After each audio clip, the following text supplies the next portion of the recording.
Hi, welcome back for another weekly update, and it is just starting to rain, so let's be quick. Okay, so, glad I have a hat. The moringa trees in buckets. These are Filipino moringa trees. They've been topped.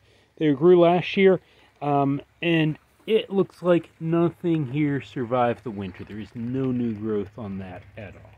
So that's probably dead. Over here we have the onion bed, and they are just finally starting to bulb. If you look down there, like, the bulbs are starting to get bigger. They probably need to be refertilized later. It definitely need to be weeded because there's grass and stuff coming out in that. But it's doing okay. Now, if we go over here, yesterday I kind of prepped this bed.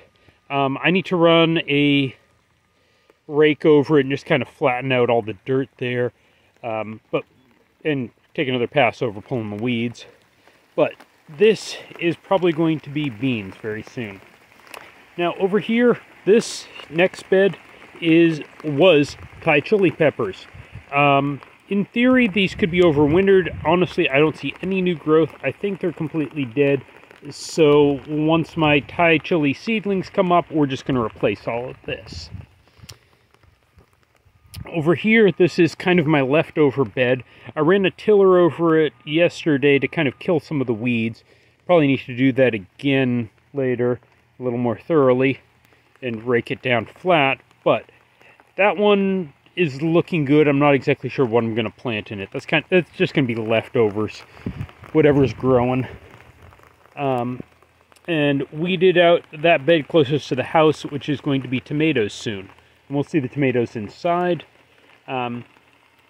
But overall, I think that bed's going to be okay. It's got grass growing in it. It needs to be weeded again, but it's not too bad.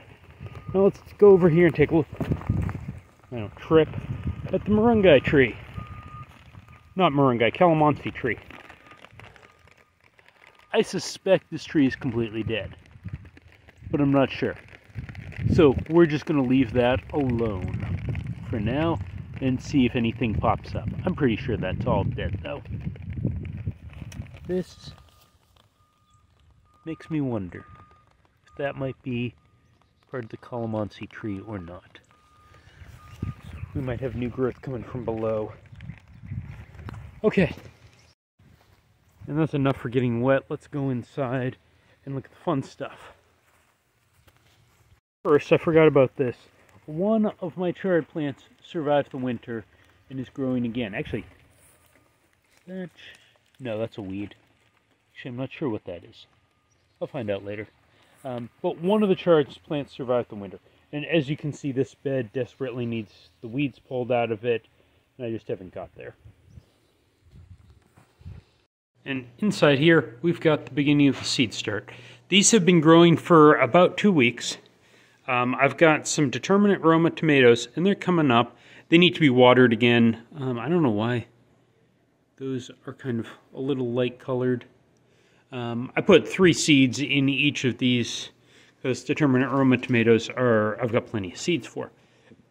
And after 2 weeks, you can see some of those are starting to get their first real set of leaves over there.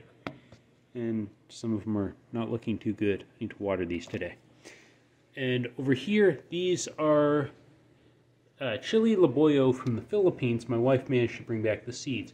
Now, I put 1 seed in each pot over here, and they have all come up, but they have taken a while. Like, you can see that one just started to come up today.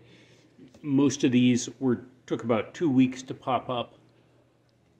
Down here is the next set of chili laboyo, and only 1 of those seeds has germinated. So there may be more coming here, I don't know. And there are Thai chili seeds. I put a bunch in there, just because I had a bunch. And they're coming up. I wish I had a better light system. As you can see, they're all kind of turned over looking at the light. But they're growing.